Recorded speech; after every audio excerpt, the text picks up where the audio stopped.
네, 오늘은 선악 vs 사랑, 선악 대 사랑이라는 제목으로 함께 은혜 나누도록 하겠습니다. 태초에 하나님께서 천지를 창조하셨습니다. 그리고 하나님께서는 성부, 성자, 성령 이 삼위 하나님의 형상을 따라서 사람을 만드셨습니다. 우리 창세기 1장 26절 함께 읽어볼까요? 시작. 하나님이 말씀하시기를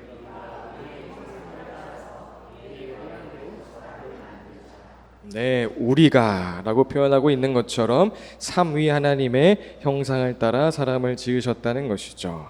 자, 그리고 여기서 삼위 하나님의 형상을 따라 사람을 지으셨다는 것은 우리로 하여금 하나님의 어떤 외형을 담게 지으셨다는 것이 아닌 삼위 하나님을 설명할 수 있는 대표적인 속성인 그 사랑, 곧 창세전부터 있었던 사랑의 관계를 따라 사람을 창조하셨다는 의미입니다. 자, 즉 사람은 처음부터 사랑으로 창조된 존재이자 삼위 하나님을 닮은 그 사랑을 가지고 태어난 존재라는 것이죠. 그리고 하나님께서는 하나님의 형상을 닮은 사람, 곧 그 사랑을 닮은 사람에게 하나님께서 창조하신 세상을 사랑으로 다스리라는 그 사명을 주셨습니다. 26절 하반절도 함께 읽겠습니다. 시작. 그리고 그가 바다의 고기와 공중의 새와 땅 위에 사는 온갖 들짐승과 땅 위를 걸어다니는 모든 길 짐승을 다스리게 하자. 네. 즉 사람이 사랑으로 살며 사랑으로 창조 세계를 대하며 사랑으로 이 창조 세계를 확장해 가는 것이 하나님이 기대하신 세상의 모습이자 참 좋다 말씀하신 우리 교회 이름이죠. 토부라고 말씀하신 창조 세계라는 것입니다. 자, 이에 대하여 이정규 목사님은 우리 교회의 아주 중요한 필독서인 새가족반에서 다음과 같이 기록하고 있습니다. 우리 함께 읽어보겠습니다. 시작. 우리는 하나님의 형상이기에 서로 사랑합니다. 단순히 사랑할 뿐 아니라 무엇이든지 하나를 이루려고 하며 결혼을 통해서 가정을 이루고 사회를 통해 국가를 이루고 삽니다. 우리는 사랑하는 존재이기에 헤어질 때 가슴 아파하고 외로움과 허전함이라는 고통스러운 감정을 느끼며 살아갑니다.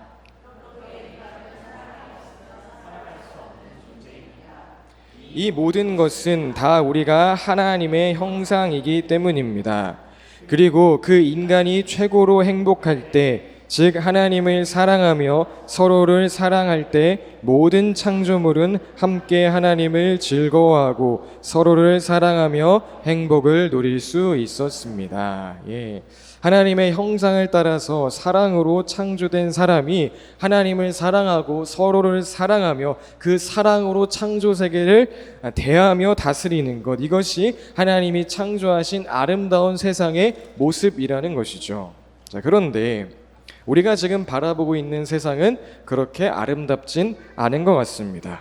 자, 우리가 사는 세상에는 사랑의 모습보다 미움과 경쟁, 다툼과 분열과 같은 모습이 훨씬 더 많이 나타나고 있죠. 자, 왜 그럴까요? 자, 성경은 대표적으로 사람이 선과 악을 알게 하는 나무의 열매를 먹었기 때문이라고 말합니다. 하나님이 생각하시는 선과 악, 그 사랑의 기준을 따르지 않고 내가 생각하는 선악, 스스로 생각하는 선과 악의 기준을 따라 살고자 하는 욕망이 하나님이 처음 창조하신 그 모든 사랑의 관계를 무너뜨리게 되었다는 것이죠. 자, 왜 그럴까요? 자, 먼저는 내가 생각하는 선악의 기준은 사랑을 조건으로 만들며, 자, 선을 규정함으로 발생하는 악은 제거의 대상으로 여기게 만들기 때문입니다. 자, 무슨 말인가 하면 선악의 기준이 들어온 순간 사랑은 내가 옳다고 생각하는 그 기준에 부합할 때에만, 내가 선이라 규정한 그 영역 안에 들어온 대상을 향해서만 이루어질 수 있는 것이 되며, 또 내가 생각한 그 선 밖에 있는 대상들은 친해지거나 가까이 할 필요도 없는 대상, 사라져도 상관없고 또 나의 선함을 강화하기 위해서라면 죽어주는 것이 더 좋은 대상이 되어버리기 때문이라는 것입니다. 자, 이처럼 나의 선악을 선택하는 순간 온전한 사랑의 관계는 불가능하다는 것이죠. 자, 또 나의 선악을 따라 살고자 하는 욕망이 모든 사랑의 관계를 무너뜨리게 되는 또 다른 이유는 선악의 구도는 힘과 권력의 문제와 아주 밀접하게 연결되어 있기 때문입니다. 자, 나의 선악의 기준대로 살기 위해서는 사람들이 내가 생각한 선악에 동의를 해주거나 내가 주장하는 그 선악에 복종을 해줘야 하는데, 이를 위해서는 다른 사람보다 더 높은 자리가 필요하기 때문이죠. 자, 그래서 사탄이 사람을 유혹할 때 다음과 같은 말을 한 것입니다. 3장 5절 말씀 함께 읽어보겠습니다. 시작. 하나님은 너희가 그 나무 열매를 먹으면 너희의 눈이 밝아지고 하나님처럼 되어서 선과 악을 알게 된다는 것을 아시고 그렇게 말씀하신 것이다. 네. 사탄은 선과 악을 판단하는 것과 하나님처럼 되는 것, 어떤 상위 포지션을 차지하는 것을 연결하여서 같이 말하고 있었다는 것입니다.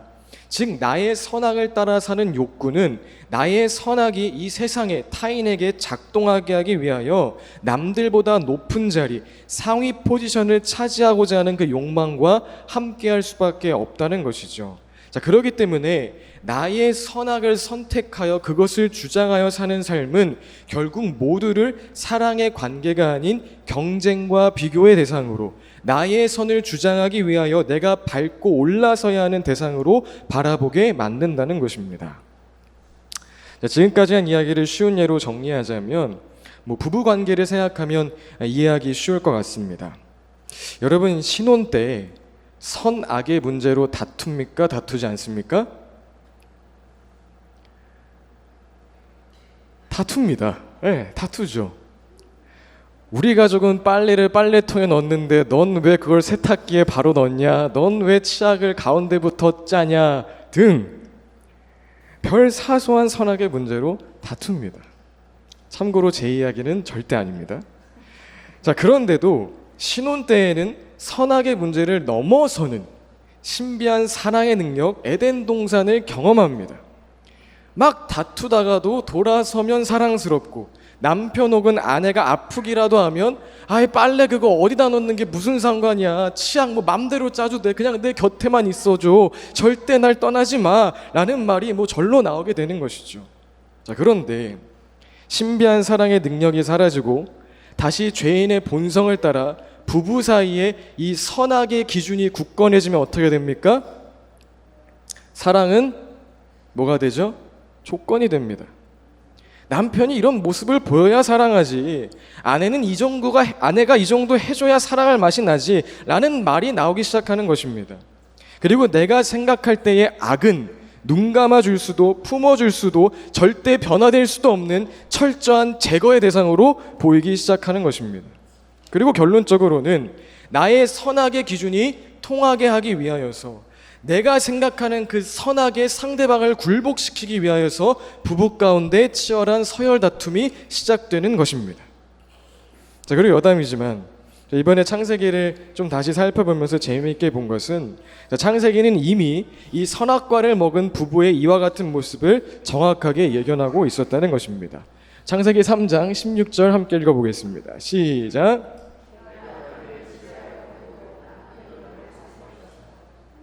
예, 자, 이를 원어적으로 보면 선악과를 먹은 후에 여자는 남자를 통제하고 싶어하는 욕망을 갖게 되었고, 남자는 여자를 힘으로 지배하게 되었다는 의미를 담고 있습니다. 즉 가장 가까운 사랑의 관계를 할 수 있는 부부의 관계도 선악을 선택하자 그 장소는 싸움터가, 가장 치열한 전쟁터가 되었다는 것이죠.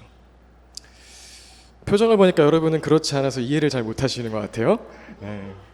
자, 여하튼 이처럼 하나님은 사랑으로 세상을 창조하셨으나 사람은 하나님께 반역하여 각자의 선악을 따라 살기로 선택하였고, 이는 모든 사랑의 관계를 파괴하는, 모든 사랑의 관계를 조건으로 바꿔버리고 제거해야 할 대상으로 보게 하고, 내 선을 주장하기 위해 밟고 일어서야 하는 그런 대상으로 보게 하는 그런 끔찍한 결과를 초래하게 되었다는 것입니다.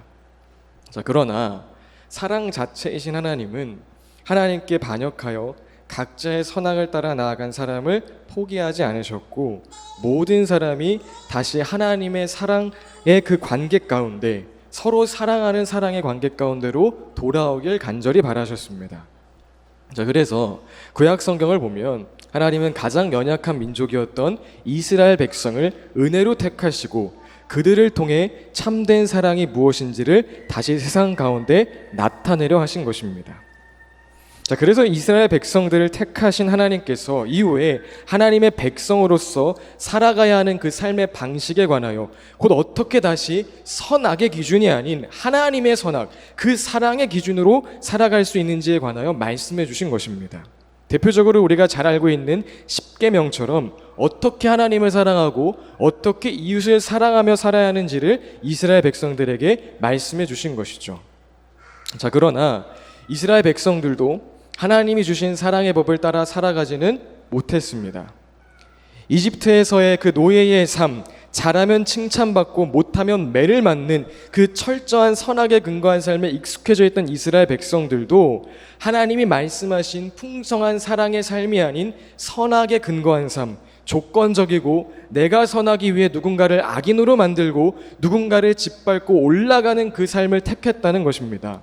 자, 사사기가 그런 이스라엘 백성들의 모습을 그때에는 이스라엘에 왕이 없었으므로 사람들은 저마다 자기의 뜻에 맞는 대로 하였다라고 기록하고 있는 것처럼, 자, 이스라엘 백성들도 왕 대신 하나님의 법, 그 사랑의 법을 따르기보다는 저마다 자기의 뜻대로 살아가길 택했다는 것이죠. 자, 그리고 심지어 이스라엘 백성들은 언제부턴가 사랑으로 살라고 주신 그 율법조차 너와 나를 구분짓는, 나는 선한 사람이고 너는 악한 사람이야 라고 규정하는 또 하나의 강력한 선악의 도구로 만들어 버렸습니다. 하나님이 은혜로, 오직 그 은혜로 그들을 택하심이 먼저고 그 후에 그들에게 하나님을 사랑하고 이웃을 사랑하는 그 법을 주신 것인데, 어느 순간부터 이스라엘 백성들은 자신들이 율법의 항목을 잘 지킴으로 하나님과의 관계가 유지되고 있는 것처럼 여기며, 따라서 그렇게 살지 않는 자들, 이방인들은 지옥의 땔감으로 여기는 율법의 본래의 뜻을 완전히 왜곡한 삶을 살게 되었다는 것입니다. 그리고 시간이 흘러 바벨론 포로기와 중간기를 지나면서 그들의 신앙 안에는 율법을 잘 지키고 있으면 메시아, 하나님이 약속한 구원자가 와서 우리를 세상에서 가장 강한 나라로 모든 민족 위에 서서 선악을 판단할 수 있는 그 자리에 세우실 것이라는 잘못된 믿음까지 생겨나게 되었죠. 선악의 그 기준을 깨고 다시 사랑의 기준으로 살게 하고자 했던 하나님의 마음을 이스라엘 백성들은 선악의 틀을 더 견고히 하는 그 도구로 이용해 버린 것입니다. 자, 그리고 이제 오늘 본문을 좀 살펴보자면, 오늘 본문에 등장하는 바울 또한 과거에 이와 같은 생각을 가지고 있었던 유대인 중 한 사람이었음을 우리는 알 수 있습니다. 당대 최고의 율법 교사였던 가말리엘의 제자로 자랐던 바울 또한 율법을 철저하게 지키는 것이 하나님의 백성으로서 인정받을 수 있는 길이라 여겼고, 또 율법을 철저하게 지키고 있으면 메시아가 와서 이스라엘을 로마로부터 해방시켜주고 모든 세상 위에 모든 선악을 주관할 수 있는 강한 나라로 세우실 것이라는 확신으로 가득했으며, 자, 이를 다른 사람과 자신을 구분짓는, 나는 그렇기 때문에 선한 사람이고 너는 악한 사람이야 라는 그 선악의 기준으로 삼고 세상을 살아가던 사람이었다는 것입니다. 자, 그래서 바울은 그 확고하고도 단단한 선악의 기준으로 인하여 예수를 믿는 자들을 죽이기도 했던 것이죠. 바울이 가지고 있던 이 선악의 관점에서 하나님의 백성의 기준이 율법 준수가 아닌 예수를 따르는 것이라 말하며, 또 심지어는 세상 죄를 위해 십자가에서 비참하고 무기력하게 죽은 예수가 메시아라고까지 주장하는 이들의 말을 참을 수가 없었던 것입니다. 너무나 확신한 선악의 기준이 있었기 때문에 그 선악의 기준으로 사는 바울이 볼 때에 이들은 나의 선함을 증명하기 위해, 나의 선함을 지키기 위해 마땅히 제거되어야 하는 악이었던 것이죠. 자, 오늘 본문에서 바울은 자신의 과거에 대하여 다음과 같이 말합니다.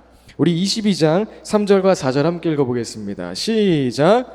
나는 유대 사람입니다.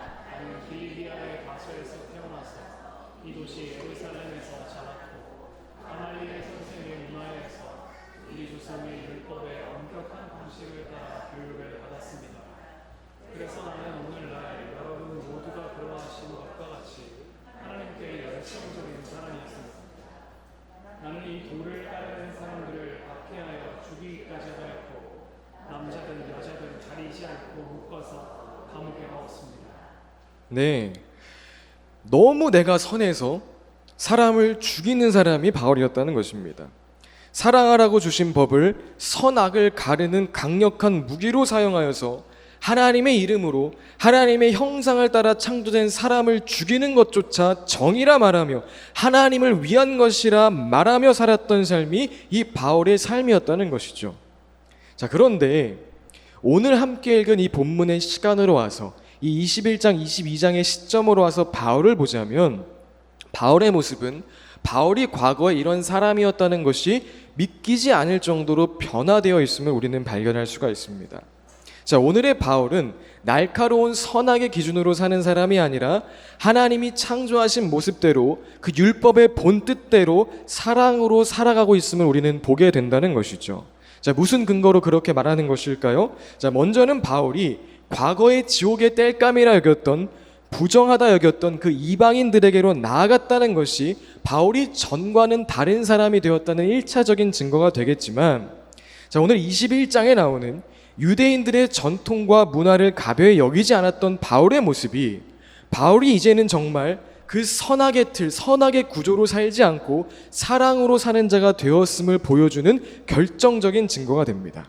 자, 왜냐하면 이방인을 사랑하는 것은 선악의 판단 기준만, 그 선악이라는 구조와 틀은 그대로 가진 채 그 속의 내용만 변화되어도 가능한 것이지만, 자, 이방인을 향해 나아간 후에도 여전히 유대인들을 사랑하는 것은 선악의 틀 자체가 깨져야만 가능한 것이기 때문입니다. 자, 무슨 말인가 하면 이 말이 좀 복잡한데요, 잘 들어주시면 감사하겠습니다. 자, 만약 바울이 선악의 틀은 그대로 간직한 채로 그 속의 내용만 바꾼 것이라면 과거에 악이라 여기던 것은 선으로, 선이라 여기던 것은 악으로 대체한 것일 뿐이므로, 자, 이제 이쪽에서는 아니지만 다른 쪽에서는 똑같이 누군가를 선악의 기준으로 대할 수 있을까요, 없을까요? 네, 대할 수 있을 것입니다. 자, 그렇기 때문에 바울이 진짜 변화했는가, 선악으로 세상을 대하고 사람을 대하던 그 틀 자체가 깨졌는가를 확인할 수 있는 것은 오히려 변화된 이후 내가 과거에 선하다 여겼던, 변화된 후 내용적인 측면으로 보자면 이제는 충분히 악하다고 여길 수도 있는 그 유대인들을 대하는 태도에서 확인해 볼 수가 있다는 것이죠. 자, 무슨 말인지 이해가 되실까요? 계속 또 나누다 보면 더 이해가 되리라 믿습니다. 자, 그럼 유대인을 대하는 바울의 모습을 우리 한번 살펴볼까요? 자, 바울이 예루살렘에 도착했을 때 예루살렘 교회의 지도자들은 그를 반갑게 맞이했지만 동시에 한 가지 우려를 하고 있었습니다. 자, 그것은 바울이 전도여행, 선교여행을 하면서 율법을 버려야지 구원이 있다는 식으로 말했다는 그 잘못된 소문이 예루살렘에 퍼져 있어 유대인들이 바울에 대한 심각한 오해, 더 나아가 분노를 하고 있었기 때문입니다. 우리 21장 20절과 21절 함께 읽겠습니다. 시작. 형제여, 당신이 보는 대로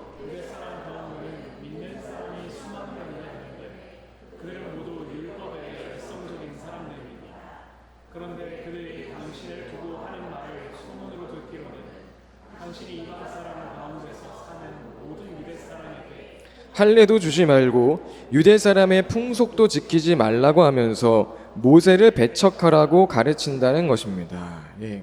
자, 그래서 예루살렘 교회의 지도자들은 유대인들의 그 마음을 좀 풀어주고자 바울에게 한 가지 제안을 하게 됩니다.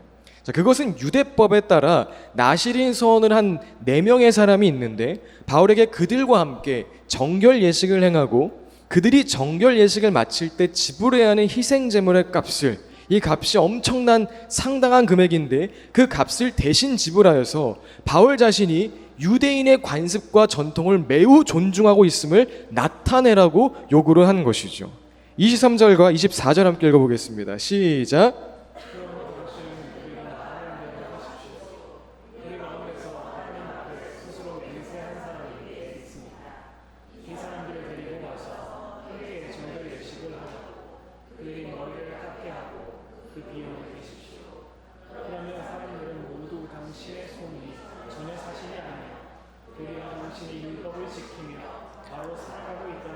알게 될 것입니다. 네. 자, 여러분 그렇다면 이들의 요청에 바울은 어떻게 반응했을까요? 자, 바울이 만약 내용만 바뀌고 그냥 과거에 내가 악이라 여기던 것이 선이구나, 선이라 여기던 것이 악이구나 이렇게 내용만 스위치하고 여전히 그 선악의 가치로 그 틀로 사람을 대하고 사는 사람이었다면 이 순간 아니 사람이 의롭게 되는 것은 율법으로 되는 것이 아닌 오직 예수를 믿음으로 되는 것인데 여러분은 어찌 나한테 그런 무례한 요구를 하고 있는 것입니까? 여러분들은 예수님으로부터 엄청난 심판을 받게 될 것입니다 라고 말했을 것입니다. 자, 그러나 바울은 신앙적으로 이를 거부하고 반박하려면 할 수 있는 그 근거가 충분함에도 불구하고 묵묵하게 그들의 요구를 그대로 수용하는 모습을 오늘 보여주죠. 26절 말씀입니다. 자, 함께 읽겠습니다. 시작. 그래서 바울은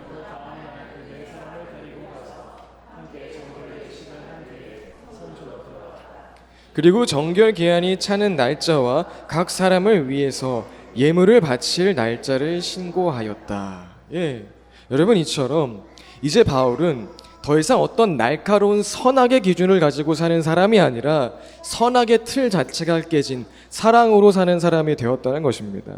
자, 바울은 고린도전서에서 다음과 같이 고백을 하죠. 우리 좀 긴데요. 19절에서 22절까지 함께 읽어보겠습니다. 시작. 나는 어느 누구에게도 얽매이지 않은 자유로운 몸이지만 많은 사람을 얻으려고 스스로 모든 사람의 종이 되었습니다. 유대 사람들에게는 유대 사람을 얻으려고 유대 사람같이 되었습니다. 율법 아래 있는 사람에게는 내가 율법 아래 있지 않으면서도 율법 아래 있는 사람을 얻으려고 율법 아래 있는 사람같이 되었습니다. 율법이 없이 사는 사람들에게는 내가 하나님의 율법이 없이 사는 사람이 아니라 그리스도의 율법 안에서 사는 사람이지만 율법 없이 사는 사람들을 얻으려고 율법 없이 사는 사람같이 되었습니다. 믿음이 약한 사람들에게는 약한 사람들을 얻으려고 약한 사람이 되었습니다. 나는 모든 종류의 사람에게 모든 것이 다 되었습니다. 그것은 내가 어떻게 해서든지 그들 가운데서 몇 사람이라도 구원하려는 것입니다. 예. 사실 매우 파격적인 구절이죠. 자, 과거의 바울은 자신이 생각하는 선악의 기준으로 사람까지 죽이던 사람이었지만 오늘의 바울은 지금 함께 읽은 이 바울의 고백처럼 또 함께 살펴본 바울의 모습처럼 이방인과 유대인 모두를 그냥 모든 사람을 어떤 조건으로 대하거나 제거해야 할 대상으로 여기거나 나의 선악을 증명하기 위하여 주장하기 위하여 밟아야 하는 대상으로 여기는 것이 아닌 내가 지더라도 내가 굽히더라도 내가 내려놓더라도 내가 죽더라도 살려야 하는 사랑의 대상으로 보았다는 것입니다. 자, 그렇다면 선악의 기준으로 사람을 죽이기까지 했던 바울은 어떻게 이렇게 급진적으로 변할 수 있었을까요? 어떻게 나의 선악이 중요한 삶에서 너의 생명이 중요한 사랑의 사도로 바뀔 수 있었던 것일까요? 자, 여러분 여기서부터가 이제 본론입니다. 집중해 주시면 감사하겠습니다. 자, 그 이유는 다마스쿠스로 가는 길에서 예수 그리스도를 만났기 때문입니다. 자, 그리고 여기서 바울이 예수님을 만난 경험은 세 가지 측면에서 깊은 의미를 가지는데 첫째, 이 사건은 바울 자신이 죄인임을 깊이 깨닫는 사건이었습니다. 자, 예수님을 만나기 전까지 바울은 자신의 삶을 선한 삶이라 여겼습니다. 그는 철저히 율법을 지켰고 하나님을 위해 헌신한다고 믿었으며 자신의 열심이야말로 신앙의 증거라고 확신했습니다. 지금으로 말하자면 내가 교회 생활 열심히 하고 성경 많이 읽고 기도 많이 한 것을 나의 선이라 여기며 그 선으로 누군가를 정죄하고 비난하고 비판하는 삶을 살았음에도 바울은 그것이 내가 의로움의 증거라는 것이라 여기며 살았다는 것입니다. 자, 그런데 예수님을 만나는 순간 바울은 그 모든 삶이 결국 하나님께 반역을 저지르는 삶, 예수를 핍박하는 삶이었음을 알게 된 것이죠. 22장 6절부터 8절입니다. 함께 읽어볼까요? 시작! 가다가 정오 때쯤에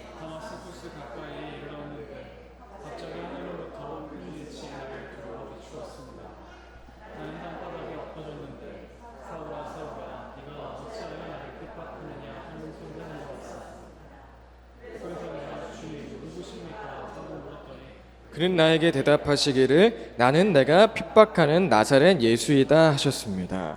예, 하늘로부터 큰 빛이 비추어지고 사울아 사울아 내가 어찌하여 나를 핍박하느냐라는 음성이 들린 순간 스스로 선하다 여기던 삶이 결국 하나님을 핍박하는 삶이었음을, 선악과를 따먹은 삶, 나의 선악의 기준을 가지고 하나님이 창조하신 그 피조세계를, 하나님이 죽도록 사랑하시는 그 사람들을 내가 감히 함부로 판단하고 난도질하는 삶이었음을 바울은 알게 된 것입니다. 자, 이처럼 다마스쿠스로 가는 길에 예수를 만난 사건은 내가 선악과를 따먹은 죄인이구나, 그 선하다 여기는 것으로 사람을 죽이고 있었구나 라는 것을 실감하게 된 사건이었다는 것이죠. 자, 두 번째로 이 사건은 능력의 메시아가 아닌 십자가에 달린 메시아가 나에게 진정 필요함을 깨닫게 된 사건이었습니다.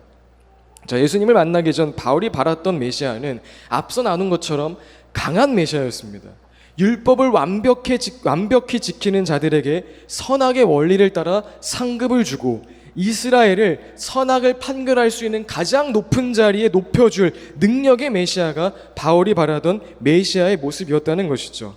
자, 그러나 사랑의 하나님을 대적하여 선악의 검을 휘두른 자신의 죄가 밝혀질 때 바울은 내가 더 신나게 선악의 검을 휘두르도록 도와줄 그 힘과 권력을 가지고 선악의 난도질을 더 신나게 할 수 있도록 해줄 그 메시아를 바랐던 것이 얼마나 어리석은 것인지를 깨닫게 되었을 것입니다. 자, 그러면서 동시에 바울은 나에게, 이스라엘 백성에게, 온 인류에게 필요한 진정한 메시아는 선악과를 따먹고 죄악의 늪으로 추락한 우리를 건져내줄 메시아, 선악의 틀을 깨고 다시 사랑의 관계로 우리를 이끌어줄 메시아, 곧 십자가에서 우리의 모든 죄를 대신하여 죽으신 그 메시아가 필요함을 알게 되었을 것이란 이야기입니다. 자, 그래서 상상하건대 아마 이 시점에 바울은 평생 알고는 있었지만 이해하지 못했던 그 이사야 선지자의 말씀을 떠올리지 않았을까 싶습니다. 이사야 53장 말씀입니다. 함께 읽어보겠습니다. 시작. 그는 사람들에게 멸시를 받고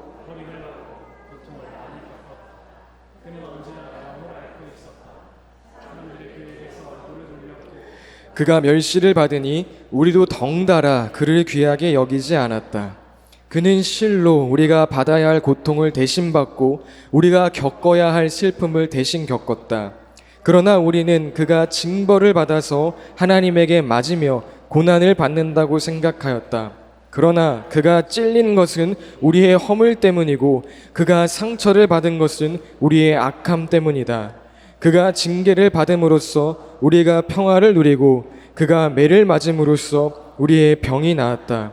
우리는 모두 양처럼 길을 잃고 각기 제 갈 길로 흩어졌으나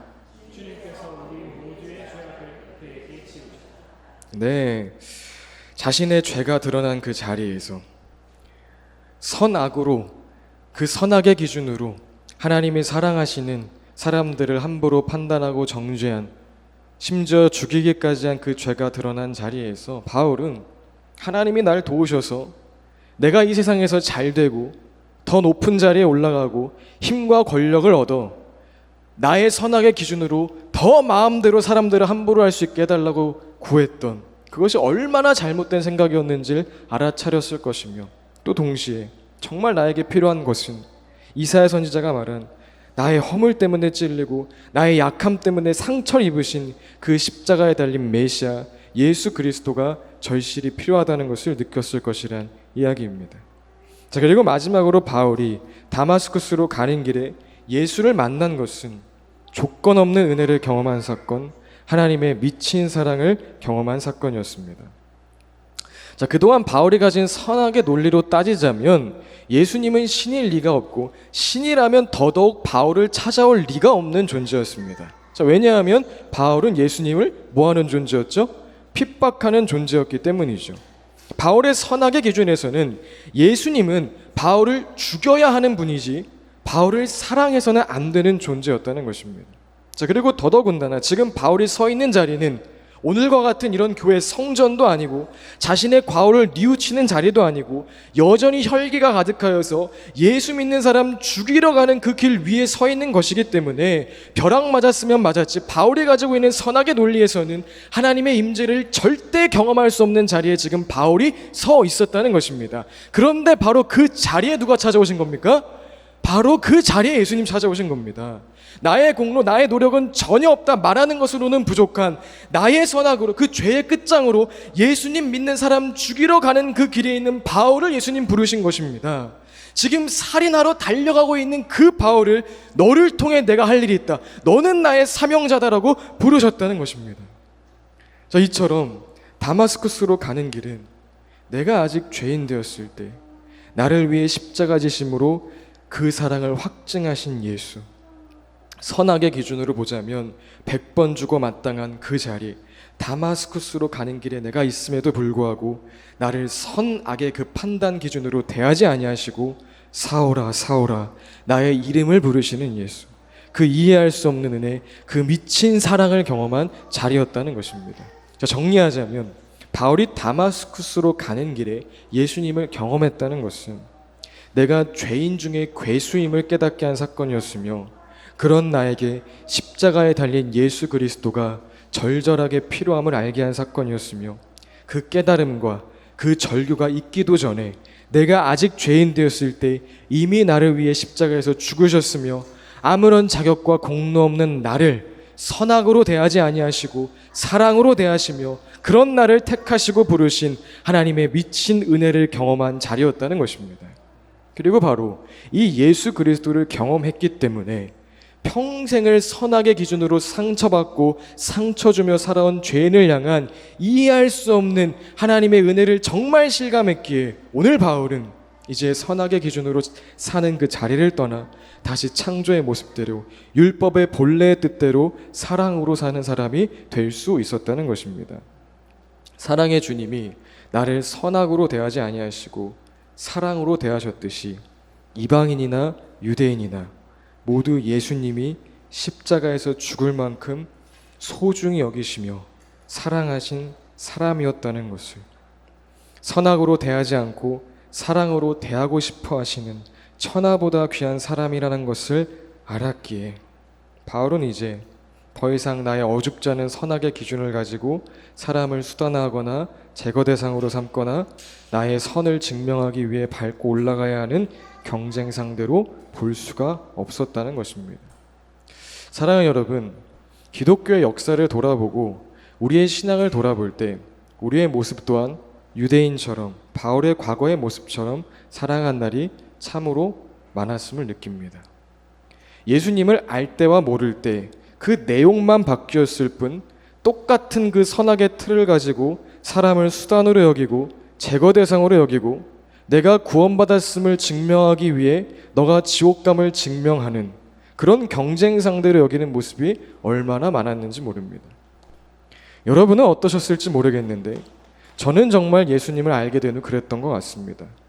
날카로운 선악의 기준을 가지고 나와 같은 의견을 가진 자만 사랑하며 내가 생각할 때 무엇인가 잘못된 것이라 여겨지면 그곳에는 복음이 없다, 함부로 하나님의 이름으로 그들을 비난하고 그런 사람들이 패망하여서 나의 의로움이 증명되길 바라고 나의 옳음을 인정받기 위해 더 많은 사람들의 동의를 얻고 더 많은 힘과 권력을 얻는 것이 신앙의 승리라고 여겼던 것입니다.